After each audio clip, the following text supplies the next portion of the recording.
In this video we're going to look at the legendary Toyota Hilux, one of the world's most popular, durable, reliable and versatile pickups, and the go-to truck in most countries outside of North America. But if the Hilux is as good as it is, and nowhere loves trucks as much as America does, why isn't the Toyota Hilux offered for sale in the US? Well, the main reason you can't buy a new Toyota Hilux in America is due to something called the chicken tax, which is a 25% tariff or tax imposed by the American government on imported goods. These include brandy, dextrin, potato starch and light trucks like the Toyota Hilux. If Toyota built the Hilux in America like it does many other models, it wouldn't attract the tariff, and that would allow Toyota to sell it at a competitive price. The tariff makes the Hilux too expensive and therefore uncompetitive against trucks already on sale in America. Now, it might surprise some truck-obsessed Americans to learn that the Hilux has been finding considerable favour with pickup truck buyers around the globe outside North America since as long ago as 1968. Although some will categorise it as a compact pickup truck, it's mostly been considered a mid-sized truck since 2004 when the 7th generation of the Hilux was launched. In fact, the Hilux was sold in the US under the Hilux name until the name was dropped in 1976, although the truck itself continued to be sold until it was replaced in North America by the all-new Tacoma back in 1995. This world-beating mid-sized pickup truck entered its 8th generation in 2018, and it's now assembled in Thailand, Argentina, Pakistan and South Africa. It's currently available in 3 different gas engines, 6 different diesel engines, 5 and 6 speed automatic and manual transmissions depending on the market. Quite simply, Hilux is a combination of the English words high and luxury, which are abbreviated and merged together to form Hilux. Even though most trucks today can all be seriously luxurious, Toyota was one of the first manufacturers to see the appeal of a compact pickup truck to retail buyers and increase the interior comfort and features to broaden the appeal of the Hilux beyond the traditional workspace. Now, this is one of my favourite questions to answer about the Toyota Hilux, and that's because it isn't and it never has been banned in the United States, and you are perfectly entitled to import one from somewhere else in the world if you really wanted to. However, when you add all the associated costs of importation, such as a 25% chicken tax, you'll end up with a compact truck that's cost you considerably more than a new Toyota Tacoma, and you'll lose a ton of money on it when it comes time to sell. The Toyota Hilux is one of the most popular trucks in the world because of its capability, style, versatility and unrivaled reputation for durability. The Hilux is offered in a number of different body styles with a variety of powertrain options appropriate to the particular market it's being sold in. And prices range from affordable to extremely expensive and just about everything in between. Sales of the Toyota Hilux around the world are more than twice those of the Toyota Tacoma, despite the fact the Hilux isn't even sold in America. Toyota sold 254,589 units of the Tacoma in the US and Canada in 2022, but in the same year, the Japanese automaker sold 564,051 Hilux models globally. The Ford Ranger is a good model to compare the Hilux to, but even that globally successful model for Ford only managed to move 312,263 units in 2022. Without even being offered for sale in the world's pickup truck market, the Toyota Hilux was still the 3rd best-selling truck on the planet in 2022. The Ford F-Series inevitably retains top spot with an incredible 786,328 units, while the Chevy Silverado sold 591,596 units. However, don't forget the F-Series and Silverado are truck lines, which includes half-ton and heavy-duty models as well as the light-duty trucks. So as a single model, the Hilux should still be considered the world's best-selling pickup truck. Back in 2007, the Hilux gained an almost mythical status for its durability after featuring the UK's global hit TV show Top Gear. The show brought a 1988 Hilux at 190,000 miles on the odometer, with the aim of trying to kill it by putting it through a series of increasingly arduous tasks. Toyota itself already claimed the Hilux was the toughest vehicle in the world at the time, so the TV show set out to see if this was correct or just an embellishment by an over-enthusiastic manufacturer. The show took the Toyota Hilux and sideswiped buildings with it, drove it down a flight of stairs, crashed it head-on into a tree, and even tethered it to a slipway into the sea while the tide was out and left it there to be covered by the tide as it came in. During the night, while the Hilux was left in the sea, the windshield was washed out and lost, the tether broke, and it was then half buried in sand by the tide. After it was eventually recovered from the sea and the sand was removed, a mechanic was allowed to work on it with nothing more than a basic toolkit and no replacement parts. Remarkably, despite being completely flooded and covered in sand, the Hilux was eventually started and driven away. Now that alone would have been enough to prove how tough and durable any vehicle was, surely. But that was just the start for this particular Hilux. After that, the truck was then driven through a wooden shed, had a trailer dropped onto it, was hit by a wrecking ball, and then it was set on fire just for good measure. Although it was severely scorched by the fire, it still managed to be driven away. The final trial saw the Toyota pick then taken to the top of a tower block that was due to be demolished using explosives.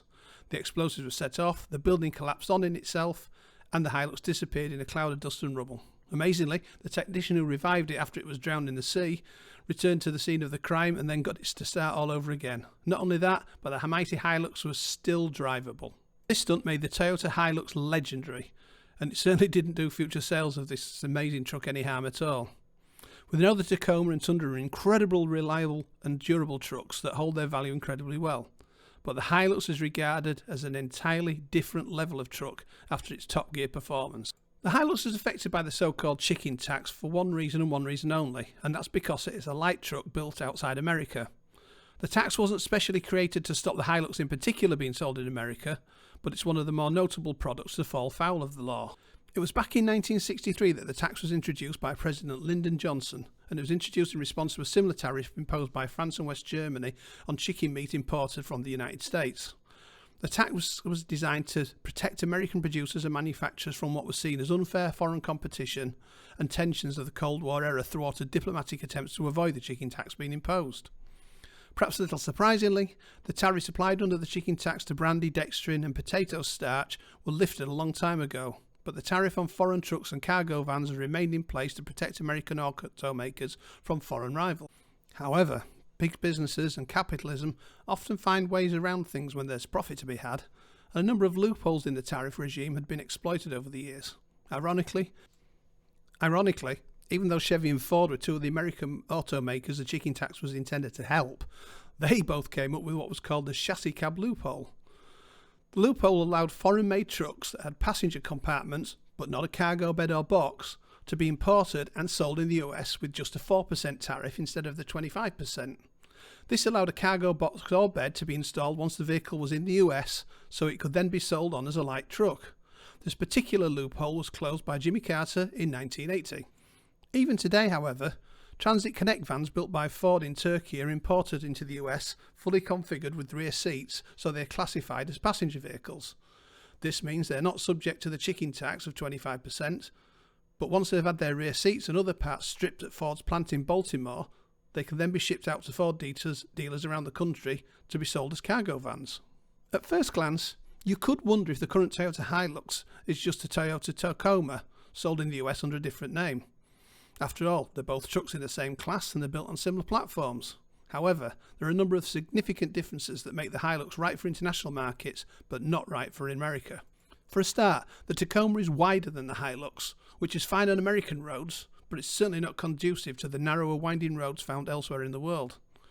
The Tacoma also has a boxy, rugged exterior design that goes down well with American shoppers, while the Hilux has a somewhat softer look, designed to appeal to a different type of buyer.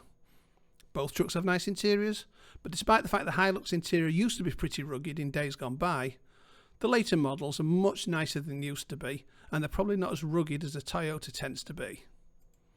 Around the rest of the world, the Toyota Hilux is seen pretty much as a commercial vehicle, and taxed as one, while the Tacoma is more of a retail vehicle to American buyers. Finally, a lot of Hilux production is concentrated on diesel engine models, which are not particularly popular with American consumers unless you're talking about the bigger, heavy-duty, full-size trucks. While the Tacoma and Hilux both still use a body-on-frame construction, earlier versions of the Hilux are probably closer to the Toyota 4Runner than they are to the Tacoma. The 4Runner is pretty much an early Hilux with a cab and seats in the back instead of a truck bed, and the latest Hilux trucks are a lot like pickup versions of the American Toyota Highlander. It's probably useful to look at how the Toyota Hilux compares to similar trucks, including Toyota Tacoma, to see if the high price it would cost to buy in the US if it was brought here would be worth it.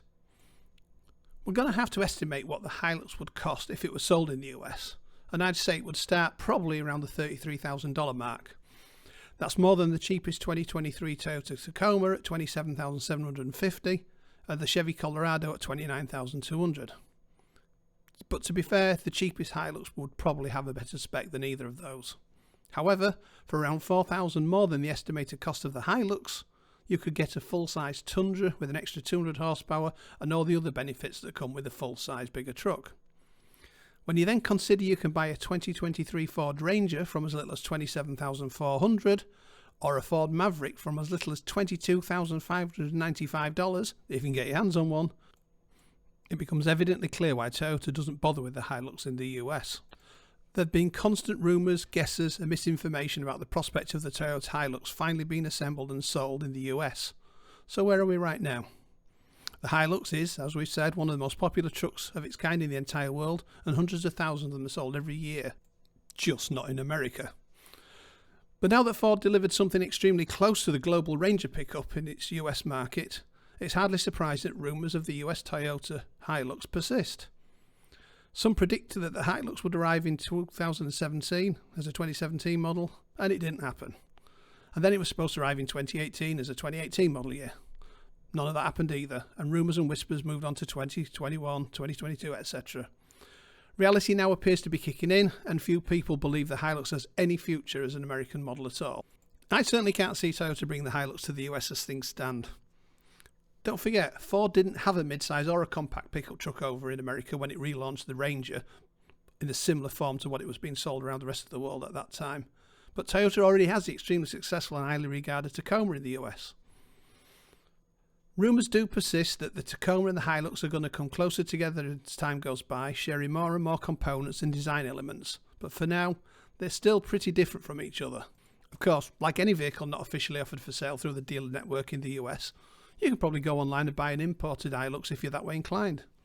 I'm not sure why anybody in a country where you have an almost unlimited quantity of new and used F-Series, Silverado, Sierra, Ram and other pickup trucks to choose from, you'd want to buy an imported Hilux. Then again, I don't understand why people want a lot of things.